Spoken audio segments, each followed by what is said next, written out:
So this is my friend Andre Rabe, and it's great to have you on the podcast today. And I'll probably throw this video maybe on the Patreon page or somewhere, and I'll send it to you. You can use it however you want.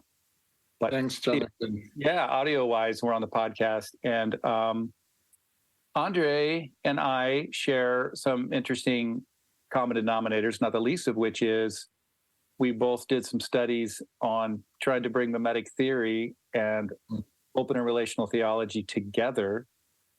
Like on the outside, the idea was basically the same thing.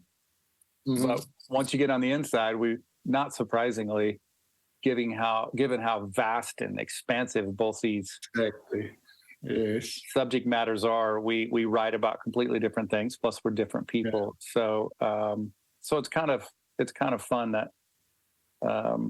that the world has these resources now, because someone's got to take it and run further, right? Yeah, absolutely. And as you say, the depth and the width of what you deal with in the ideas are just inexhaustible. Both Girard and I've really enjoyed the past few months digging even deeper into Whitehead.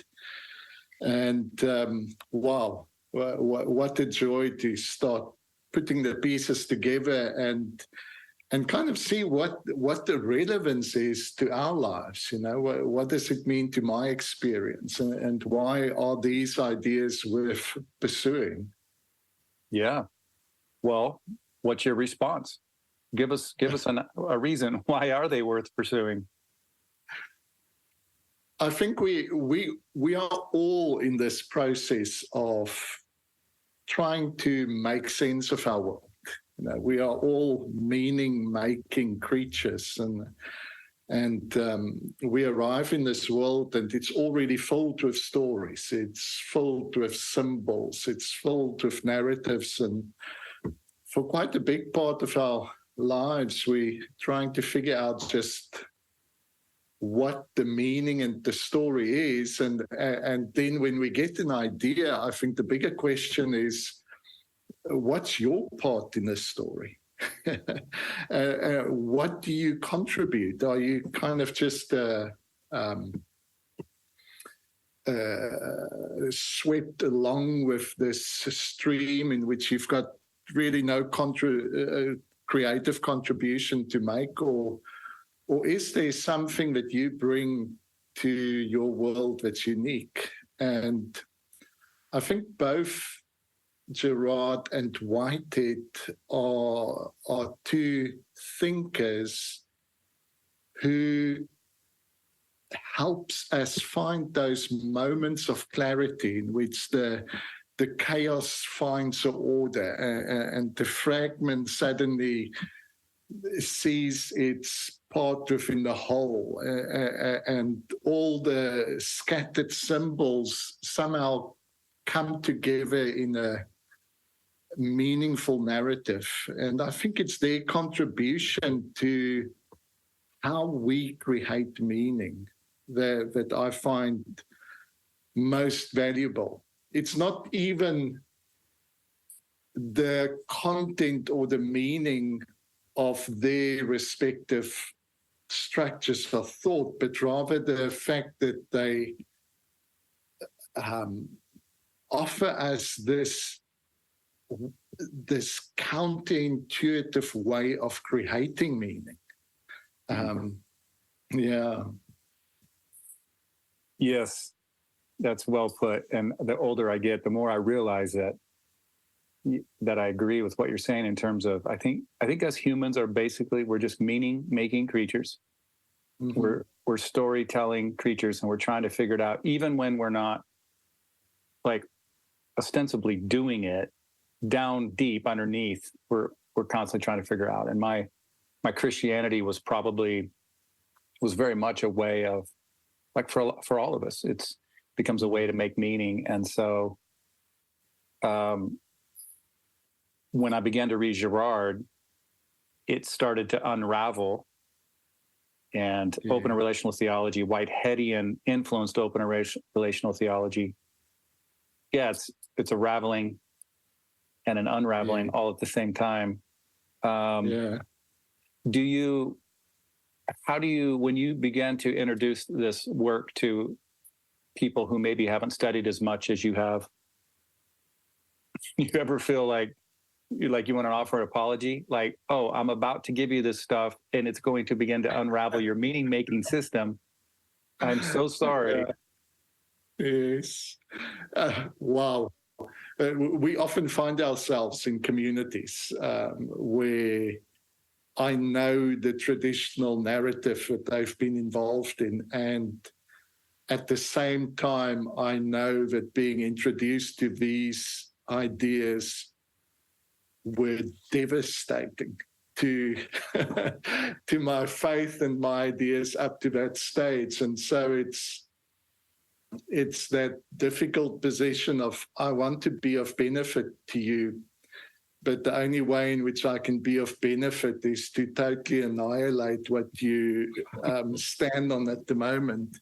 And it's to find that balance where people don't know that you're busy destroying their very foundation of faith until it's too late. And they, at the same moment, find that there's actually a much better foundation and a much more expansive, more beautiful faith. And what I always know within whatever group we're part of is more and more there are people in these groups who have already deeply questioned the assumptions that their beliefs are built on.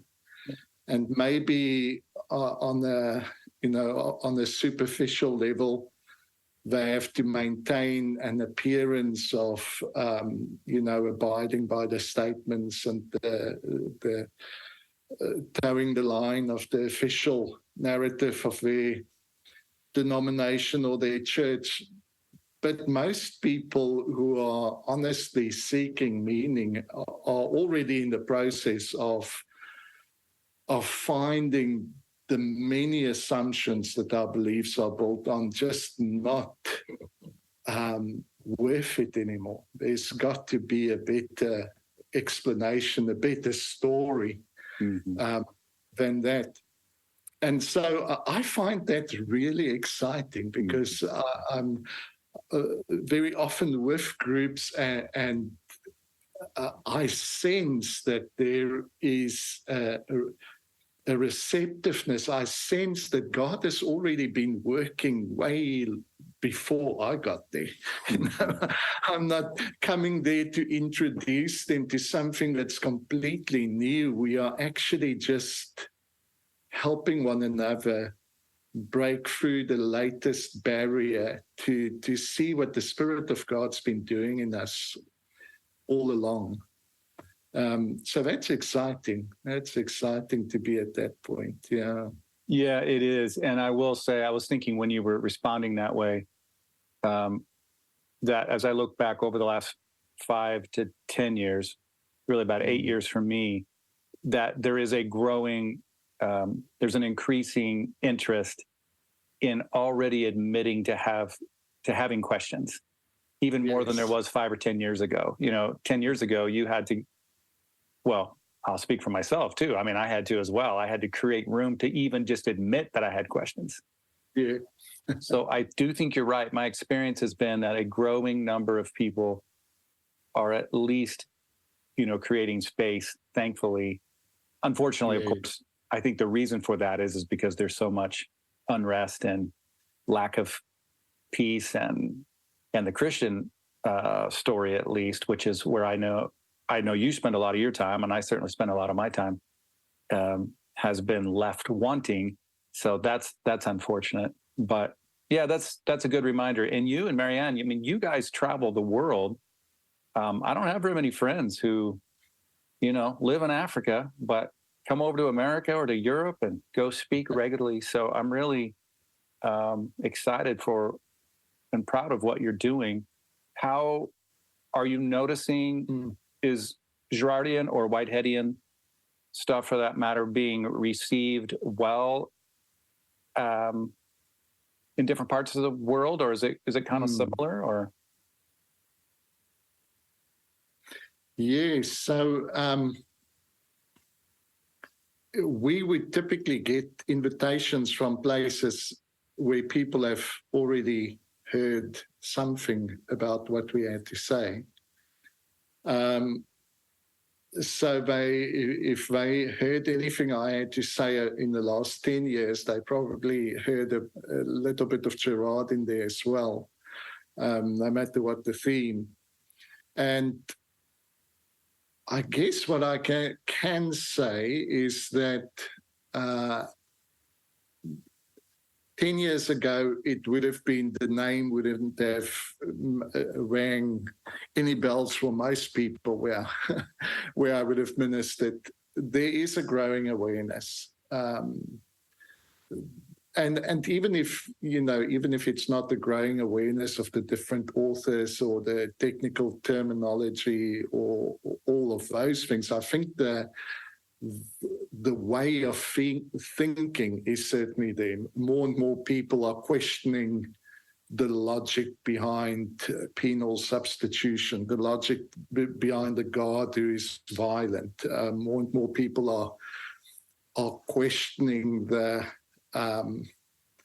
the way in which we view truth as something that's just static fact, that you've got to just agree to these statements and that's truth. I think most people are coming to that place where they say, actually, truth is much more expansive, much more creative, much more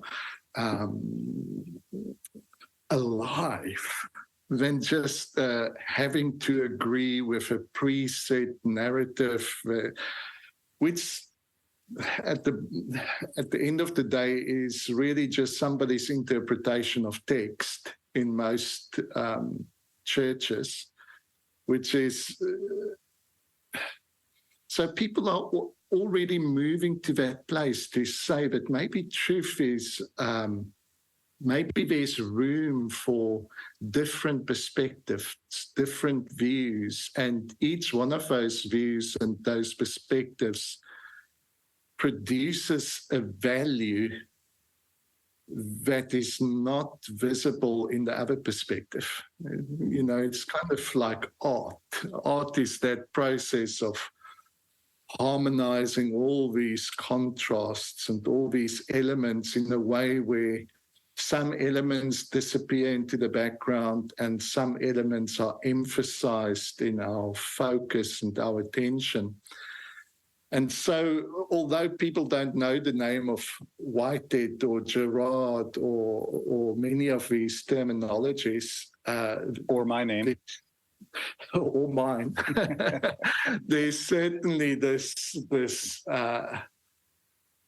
can I call it a global influence, which is making people ask the same questions, which I think is very beautiful and very positive. Yeah. Global influence makes you think, could that be called love? Yeah. Could love be inviting us? I think that's true. And to be clear, for folks who might be listening, who are at the beginning or in the middle or all along the way, when you talk about truth, I think that's so important. What I heard you say was, truth is much more expansive than words on a text in a text. That's not to devalue the text. It's just to say that truth is never really propositional. It's always it always winds up being relational. And contexts change. And good Lord, the words themselves, the meanings of the words change. So if you are struggling with reading whatever your particular sacred text is, people listening to us, it's probably the Bible. Hey, welcome to the family.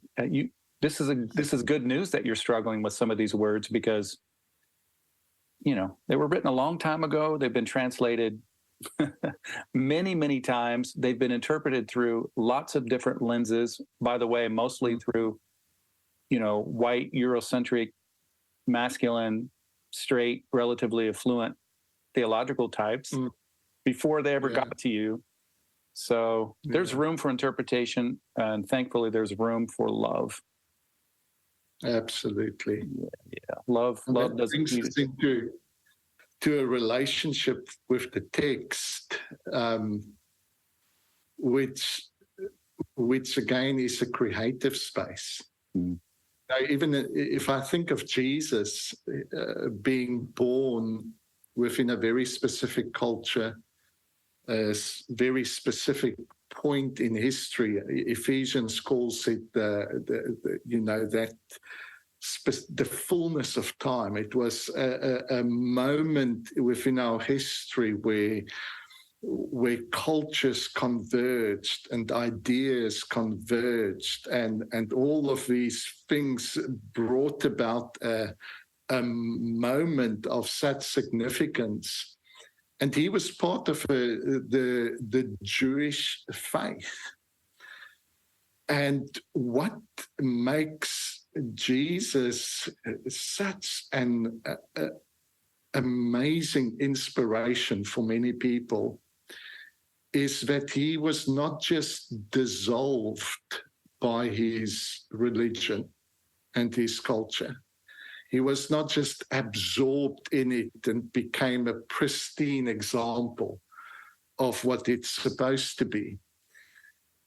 But rather, he found within his religion and culture the aspects that are valuable and worthy, but then he radically reinterpreted it.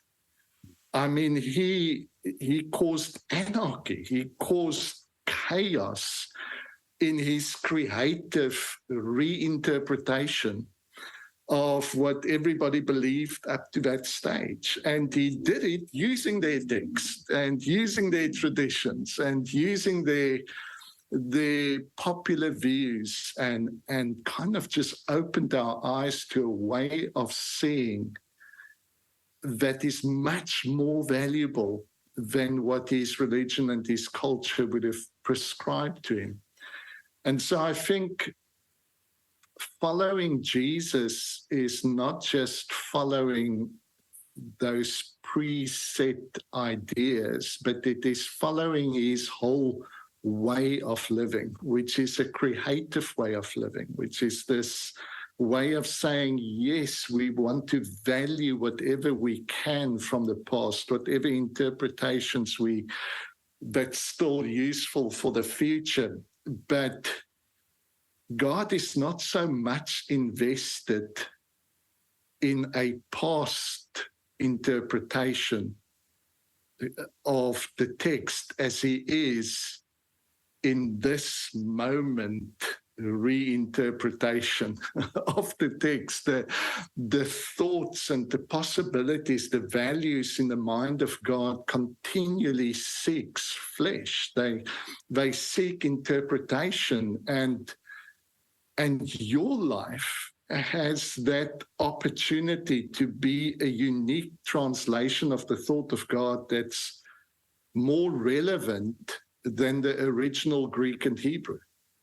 That's more accurate in this moment than whatever scholar or combinations of scholars can come to by just interpreting past text. Your life in this moment has a relevancy and a creative capacity to influence this world that I think the Logos is much more excited about than you just having a correct interpretation of what people thought 2,000 years ago. Yeah, that's very well said. It reminds me, one of the, someone said at the conference, might have been Bruce Epperly or may have been someone else, I don't know. And I'd never heard this line quite like this, but he said that they said God is the youngest thing that there is. Meaning, and I'm going to take that and connect it to what you just said, as you reinterpret the text and you reinterpret all the past, whatever you've gone through, and you live in this moment, you are becoming God in that moment. And so now you are the newest, the youngest thing that's happening. And that's brilliant, because we all grew up with this idea that God's the oldest, biggest, baddest, strongest. But actually, God is the brand newest thing that's happening right in this moment. I love it. It's so beautiful. That's pretty cool. Yeah. Yeah. We're doing a Girardian conference together August 19th. As of our recording today, I think we're 30 days out. I'm not sure when this episode will drop, sometime before then. Do you have without giving all of your wisdom away, do you have a brief thought of what you might be talking about on that day? I guess I could take my whole time slot just introducing why Whitehead and Girard are so well suited.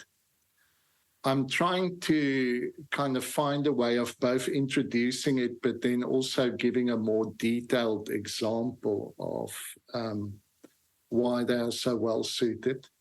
But maybe I'll just draw attention to one particular thing. So, process philosophy is, the clue is in the name. It's got a view of reality where everything is processed. Now, our view of reality, when we start trying to understand the nature of reality, we really have two choices. It's either substances that acts, and that is why there's activity in our world, or you can take the view that activities is primary and substances or things are kind of the results of activity.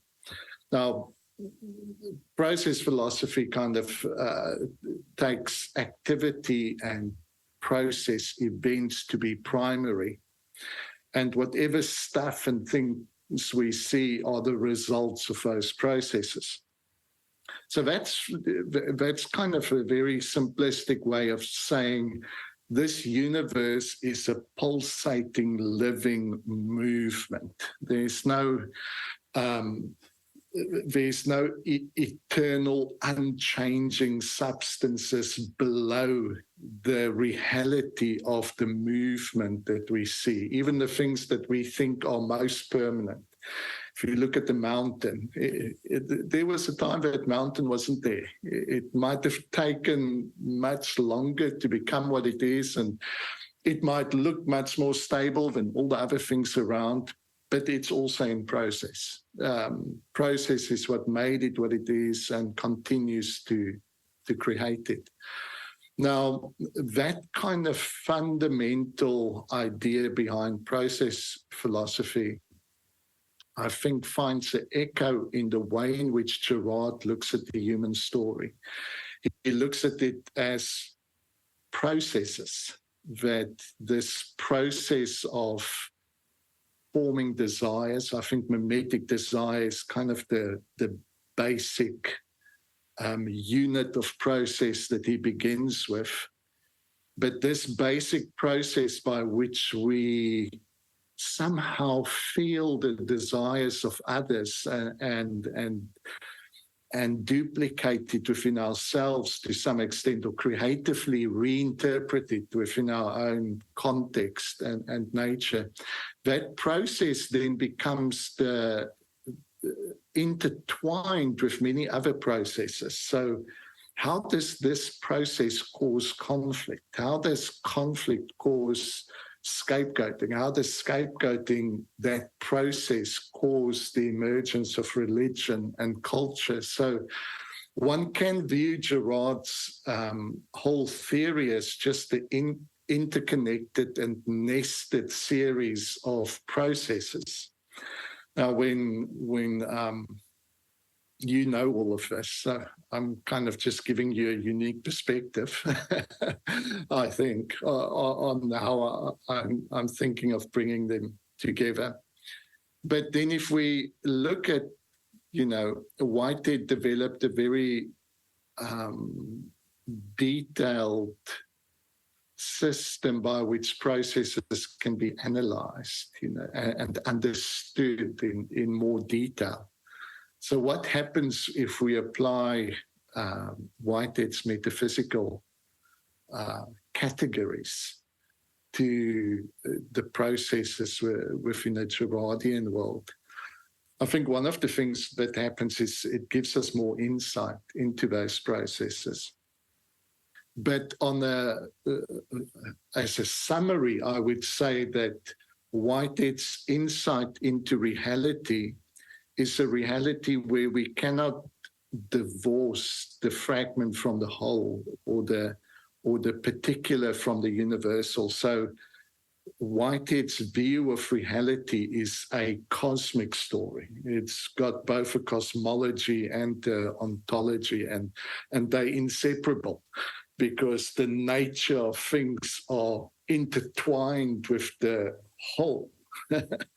And so if we put Girard's anthropological story into the context of this cosmological story, we attain a larger story, or a story where this portion, which is anthropology, this chapter, the human story, becomes is brought into clearer focus, I think, by Girard.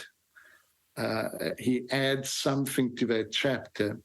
But Whitehead also certainly adds a lot to understanding human consciousness, understanding the movement of desires. And so that's kind of the ideas that I want to bring about. And I'm sure that probably with this conference, most people will be more interested in Girard.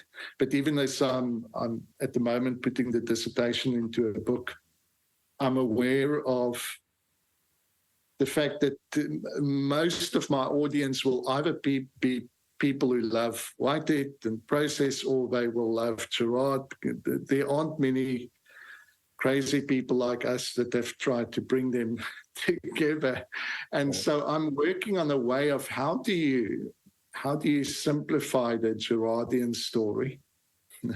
And how do you simplify the Whiteheadian story? How do you give a quick sketch of both, and then delve into the detail of where they connect further down?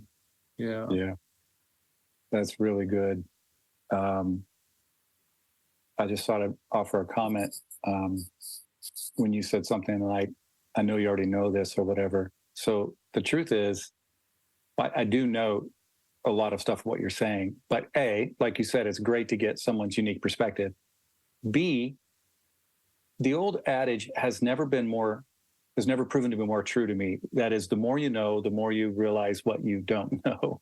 Yes. And it's particularly frustrating because I've been on a journey, probably like you, lots of us, trying to figure it out as if you can figure it out. And every time I turn the page, both literally and metaphorically, there's more pages to read. There's more things to learn. Yes. So I can get overwhelmed at times. And so all that to say, too, for people who are listening, even for those of us who have stared at the ceiling for hours on end, trying to figure out how this makes sense, you never stop learning. So, which is slightly frustrating, but also a lot of fun. It is. I love Whitehead's kind of whole motivation behind his philosophy. He kind of begins with that all of this philosophy should have its basis in a very careful observation of your current experience. And then you can go into the abstractions and the universals and your speculations, but ultimately the value of your philosophy is, can you bring it back to an experience where your philosophy has given you a new insight, a new understanding of this experience in such a way that it enriches your experience. And I think, wow, that kind of it should be the goal of all communication, that we start something very tangible and we end there. Do these thoughts actually enrich your experience? But I would love to hear a quick also summary of what you're going to speak about at the conference. Yeah, well, that's a good question. Thank you. I think I'm going to just try to briefly introduce mimetic theory starting out. My time slot will be a little bit shorter. I'll probably go only about 30 minutes. Okay. And so this might be helpful for you too, so you know where to go. But I love what you're doing, and I think it's going to fit really, really well. I usually unpack mimetic. It's not linear, but I try to make it linear so that I can give myself and others handles on how it might work. And I usually say it's like a 5-fold movement, but I'm always, not always, but over the last couple of years, I've been more and more unpacking the 5-fold movement against the backdrop of two things. Number one is the reality of relationship, the relationality of the world, which you've already begun to speak to, the interconnectedness and the entanglement, which is what our smartest people have been telling us, and it's what our experience seems to say is true. And then a second piece that I think is often overlooked with Girardian stuff, or for that matter, maybe a lot of stuff, it's this philosophical idea of, well, if you were speaking philosophically, you would call it the lack. Maybe religiously, you would call it like fallen shortness or something. This crack, this kind of break, that what seems to be true about all of us humans is this common denominator that ties us together, is this idea that we're aware of there's like something not quite right inside of us, or cracked, or maybe broken. I don't love that word as much, but just a gap, a lack. And I think that plays a huge role in how mimetic desire begins to grow, because it agitates it. And in fact, if we wanted to, we'd go off on a whole tangent about how it agitates a lot of Christianity, because much of Christianity took that idea of this gap, this separation, this lack, and took it to mean that God was separate from us, which I don't think is true, and it sent us off in the wrong. But so what I'll do is I'll go, hey, mimetic desire plays out against relationship and this lack, and then it goes desire, imitation, conflict, scapegoating, which is a resolution of the conflict. And then the fifth piece is the ritualization, and which you already mentioned, the religion, and that comes out of this whole thing. Yeah. And that's probably so very useful to know. And I love the coming to the heart, and the assumption of where desire begins is this sense of lack. I was so amazed by some of the things I discovered in Whited in the last week about desire as well. He of course calls it appetition, because he tries to identify it in every process within existence, not just the complex version that we have in human psychology. But it's interesting that you can take both Girardian desire and Whitedian appetition and locate them in the same space, which is, it emerges in that space between what is and what could be, which is another way of saying lack. So it's that contrast that's being created, and the intensity of contrasts that's created between what is actual and what is possible. I discovered the beautiful portion in one of I think it's Process and Reality, where he speaks about how appetition becomes more complex within higher grade organisms such as humans, where it becomes the appetition of appetition, where reminds me of Girard, we desire according to the desires of others, where there's this complexification, and appetite is no longer limited to just the boundaries of an occasion, but it becomes part of an identity, that this is what I want, this is what the ideal that I strive for. And if anyone stands in the way of me trying to attain that ideal, that's normally where the conflict arises. But I think that portion that you spoke of lack is so important. Did you see that somebody just published one of Girard's, I think, one of his earliest books that was only available in French, that basically says all desire is a desire for being. I did see there was something new. I don't remember what it is, but it is ringing a bell. Yeah. So I think that would speak exactly to what you touched on there. Yeah. You're speaking about, and listeners can maybe relate to this, but at first you have a desire for something else because your model presents it to you. Someone that you like, presents this idea to you, and so you go after the thing. But what Girard is saying is, after a while, it becomes less and less about that object, and it becomes more and more about like assuming the other person, like becoming the other person, because you assume that they have it. You assume they have no lack, that there are no gaps, that they have it all put together. Yeah. One of my go-to examples for that is the movie The Prestige. Have you seen that, Christopher Nolan? I haven't. No. You need to see it. You'll see mimetic theory. I don't know if Christopher Nolan has studied mimetic theory, but I would be shocked if he hasn't, because a lot of his shows have a lot of desire wrapped up in it, and The Prestige is so blatantly.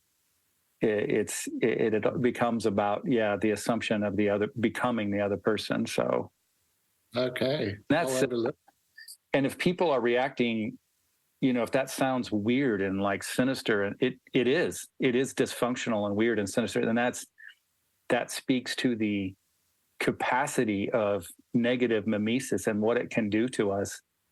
And I guess the other thing is it's mostly unconscious. So if you don't relate to what was just said, I don't want what other people want. I don't have models. Yes, this process is mostly unconscious, and this is why Girard, unveils this very embarrassing and uncomfortable truth, and that is, if you find yourself in conflict with somebody, it is probably because on an unconscious level they are a model to you,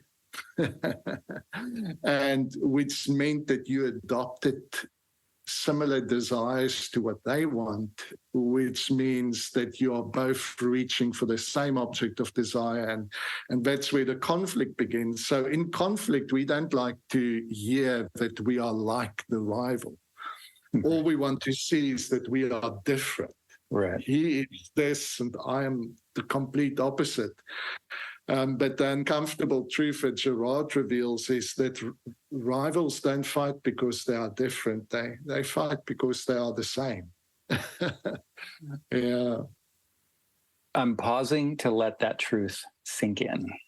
Because that, I think, is one of the most brilliant things that Girard helps us with. And it's one of the things that I personally constantly have to wrestle with. Because yes. I'm the same. Yeah. It's been so helpful for me in understanding any situation in which there is conflict. And it doesn't have to be, major conflict with an enemy. I can even think if there's conflict within my marriage, what is it that I perceive my spouse as withholding from me? What desire do I see her as an obstacle to? And suddenly, there's a different way of viewing the problem, and it's a way of viewing the problem that helps you find the solution within yourself, rather than always saying the problem's out there. And, if you change, then everything would be okay. Suddenly you realize, I didn't even know that it is that desire that has caused this problem. And why do I desire it? Where did that desire come from? It's been so useful in a very practical and real way of understanding relationships. Yeah, super helpful. How do you, oh, well, let me ask you this way. So I think we both would agree that, so mimesis in and of itself, this interactive, desiring energy that seems to be bouncing around in between all 8 billion of us humans and growing. Mimesis in and of itself is neither moral nor immoral. It's an amoral thing. Girard famously doesn't, or infamously, doesn't expand on the positive side as much as the negative. So we could talk all day, but I thought maybe we would wind down by, I'll just make the comment that because I know we've talked about this before and we would both think this anyhow, that one of the ways to combat the negative mimesis is to accept the reality that my model is presenting desires to me, mediating my desires, to be humble and admit that I'm not this completely unique individual. That's somewhat of a myth. And so I have to take time to think about who my positive role models are. Who are those models out there that are living in I'll just say a healthy, emotionally, physically, spiritually way. And so if I desire their desires, I have a better chance at health myself. So for you, and I know we just covered a lot of territory, but all that to say, who are your models right now? Who's healthy for you, and who have you been trying to intentionally emulate and be aware of? Yeah. I remember when that whole process hit me many years ago, when I discovered that others influence my desires. There was a stage in which I just lost all desire. And I think it was kind of a subconscious rebellion to being formed by relationships with others. I didn't want anyone to be part of that creative process. And it happened, I didn't understand it fully during the process. But afterwards, and during the process, I started realizing why I had such a rebellion against this idea that others could form my desire.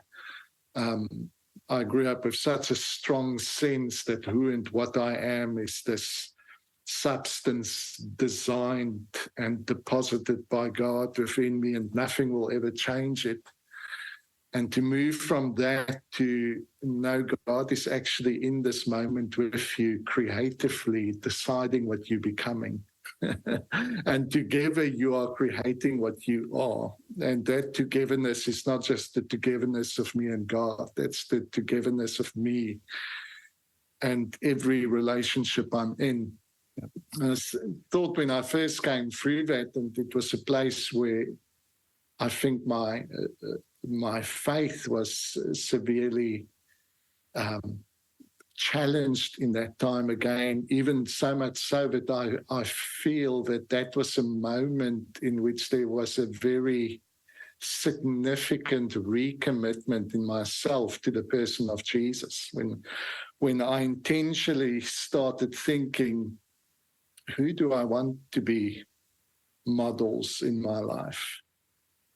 I reconsidered the person of Jesus. Well, I remembered what the model has been for me in my life, but at that time I thought, well, here's a person that somehow found the ability to love in the midst of whatever was thrown at him.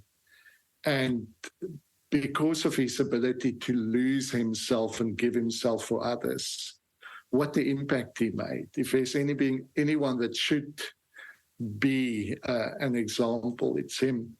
But then I started thinking as well of my family, my friends.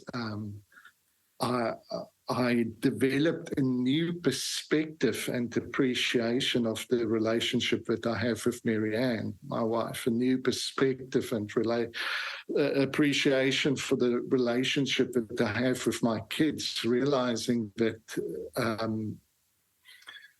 these relationships should not just be a continuation of an old pattern, but they are creative movements.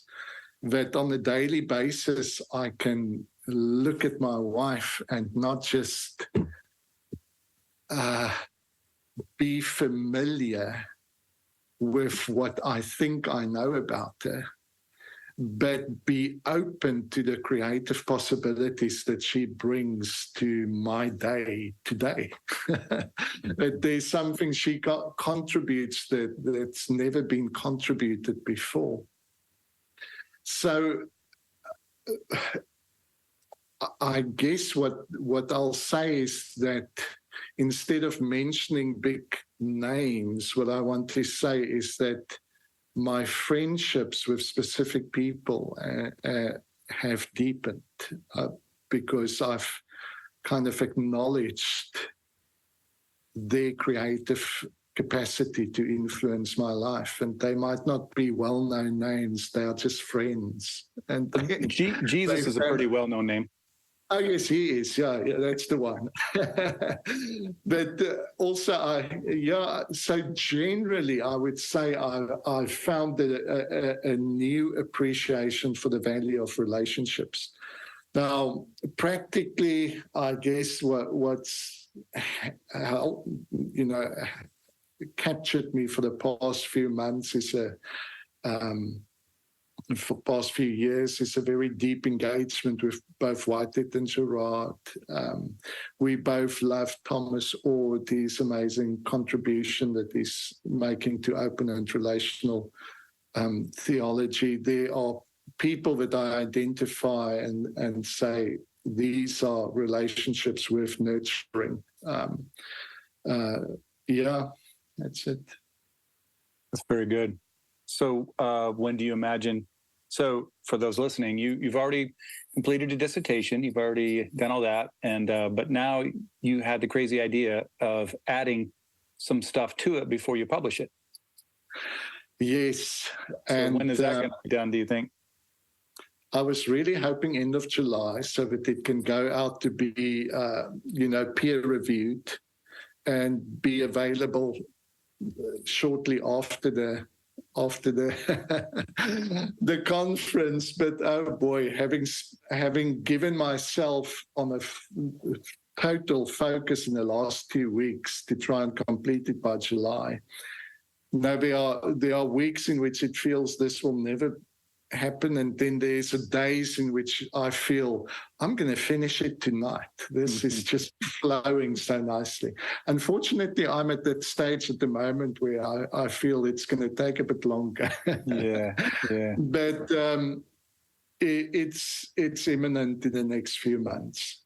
Yeah. I totally relate to that.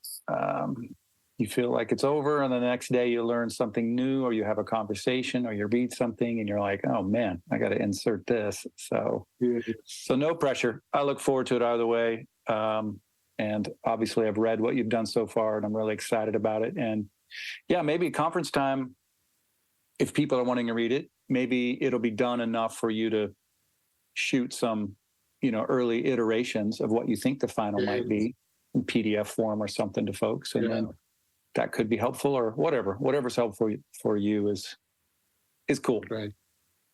Thanks.